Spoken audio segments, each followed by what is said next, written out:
Ribuan pencari kerja berdesakan di sebuah perusahaan di Komplek Industri Sabik, Jalan Gatot Subroto, Jatiuwung, Kota Tangerang viral di media sosial. Mereka rela antre dan berdesakan hingga dini hari, namun akhirnya dibubarkan oleh polisi. Perusahaan hanya membutuhkan 500 tenaga kerja dalam jangka 2 hari dengan tatap muka. Namun sayang pihak perusahaan mengabaikan pemerintah setempat, padahal untuk menghindari kerumunan, pemerintah sudah menyediakan rekrutmen para pekerja lewat job fair.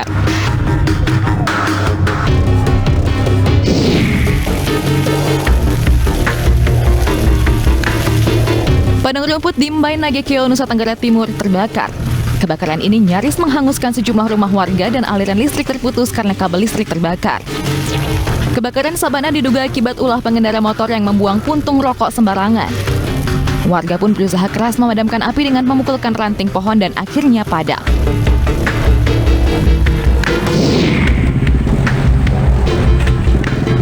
Seorang wanita yang menculik bayi berusia 5 tahun di Tambora, Jakarta Barat ditangkap polisi. Pelaku menculik bayi karena ingin memiliki anak dengan suaminya yang baru.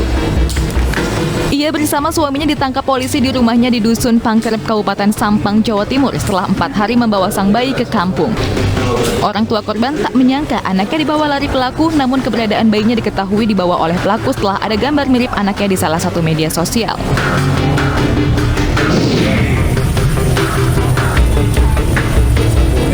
Satu unit mobil sedan di kota Medan ludes terbakar di depan Hotel Suci Jalan Pandu, Medan, Sumatera Utara.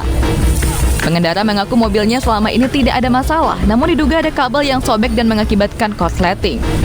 Warga yang berada di lokasi langsung sigap membantu memadamkan api dengan alat seadanya. Beruntung pengendara mobil selamat dari musibah ini.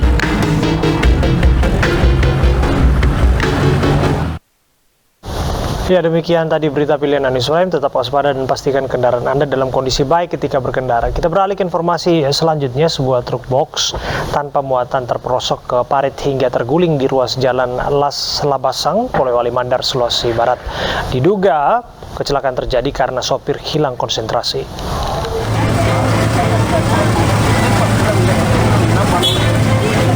Truk box ini terperosok ke parit hingga terguling di ruas Jalan Labasang, Kecamatan Matakali, kilometer 40 Polewali Mandar, Sulawesi Barat.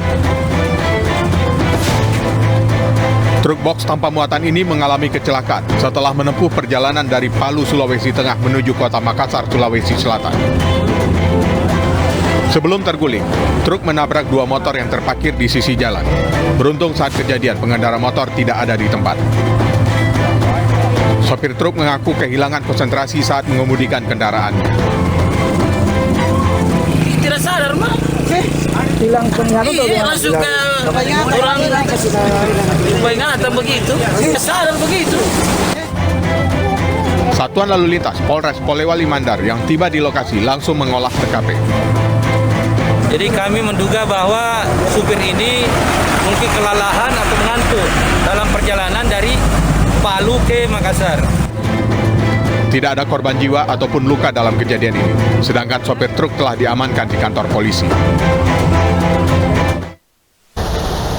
Kapolrestabes Semarang menduga pelaku penembakan istri anggota TNI di Semarang Senin siang lalu berjumlah 4 orang. Dugaan tersebut didasari rekaman CCTV sebelum peristiwa penembakan.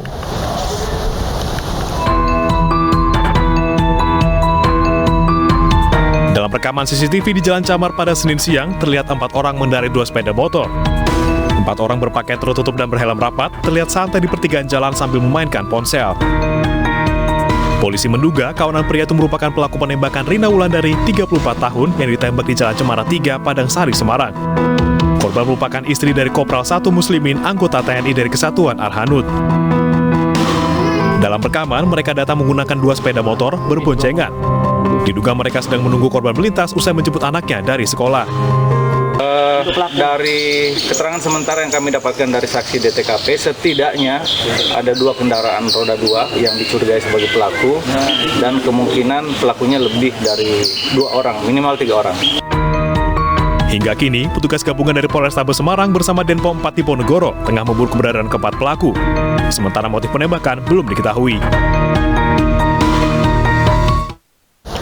Puluhan anggota TNI terlibat perkelahian dengan sopir angkot di Cicurug, Sukabumi, Jawa Barat. Diduga para anggota TNI membantu komandannya yang sedang dikeroyok. Video perkelahian tersebut viral di media sosial.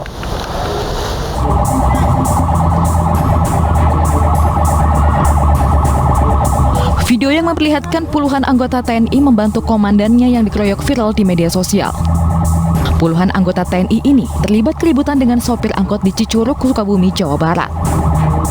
Keributan berawal saat kendaraan dan unit 310 Kidang Kencana diserempet oleh sebuah angkot 09 di tengah jalan. Adu mulut terjadi antara anggota unit 310 dengan sopir angkot hingga terjadi perkelahian.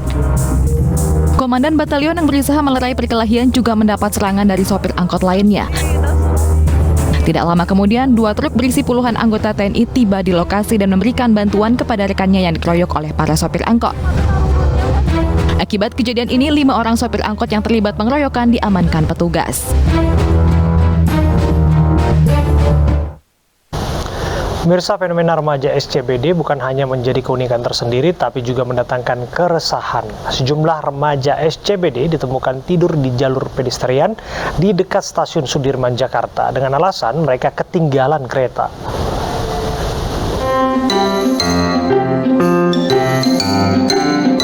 Mereka yang tertidur pulas di jalan ini adalah para remaja SCBD alias Sudirman, Citayam, Bojonggede, dan Depok. Video viral ini direkam oleh pejalan kaki yang melintas di jalur pedestrian kawasan stasiun BNI City, Jakarta Pusat. Petugas Satpol PP DKI Jakarta pun langsung bertindak membangunkan para remaja SCBD ini dan meminta mereka untuk segera pulang.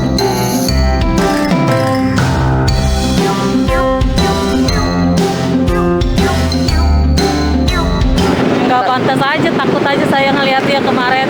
Kan kemarin Satpol PP udah ngambil kan dia. Menanggapi kondisi tersebut, Polres Metro Jakarta Pusat akan melakukan pemantauan ekstra agar keberadaan para remaja SCBD tidak mengganggu kenyamanan warga. Kita melakukan pemantauan pada batas-batas waktu yang wajar. Makanya kami lakukan himbauan untuk bisa membubarkan diri ya di atas pukul 22.00. Saat ini ibu kota Jakarta tengah diramaikan dengan fenomena remaja SCBD. Mereka berkumpul di kawasan Sudirman dan Stasiun Dukuh Atas dengan berpenampilan nyentrik. Mereka juga kerap melakukan fashion show di area penyeberangan jalan. Pemirsa, Citayam Fashion Week yang tengah naik daun dinilai menyimpan potensi besar. Menparekraf bahkan akan memberikan beasiswa dan pelatihan bagi mereka.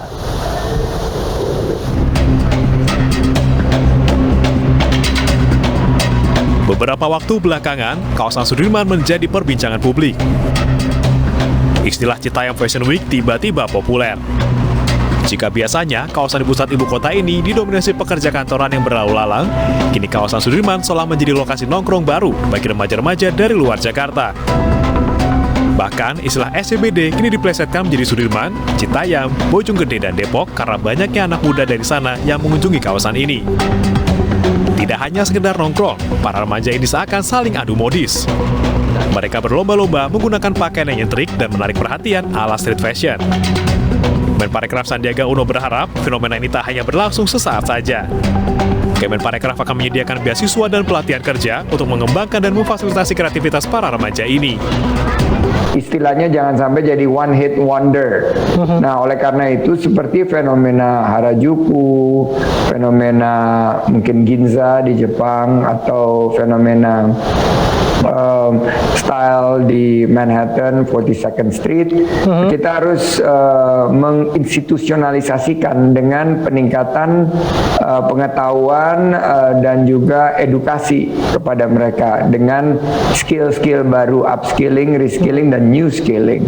Tentunya beasiswa dan pelatihan kerja yang akan kami sediakan buat rekan-rekan ini, tentunya kita harapkan agar mereka bisa bukan hanya jadi Citayam Fashion Week, siapa tahu mereka akan tampil jadi di level internasional, di level global, ikut Paris Fashion Week dan New York Fashion Week gitu, Abe.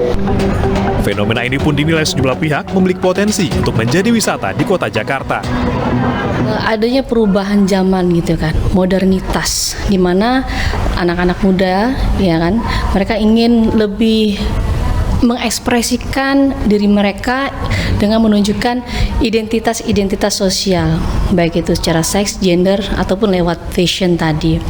Kedua juga sebagai ruang demokratis, di mana masing-masing anak-anak muda punya hak dong untuk berekspresi gitu kan. Dan ketiga, nah kalau ini dikelola secara baik gitu kan, manajemennya ke depan, ada pemerintah yang terlibat di sana, dan pelaku dari Citayam Fashion Week ini sendiri semakin berinovasi, tidak cukup sampai di sini, mereka semakin berinovasi, dan nah ini bisa menjadi potensi wisata buat kota Jakarta sendiri. Kemunculan fenomena Citayam Fashion Week di Sudirman membuat lokasi ini tak lagi eksklusif bagi kalangan menengah ke atas.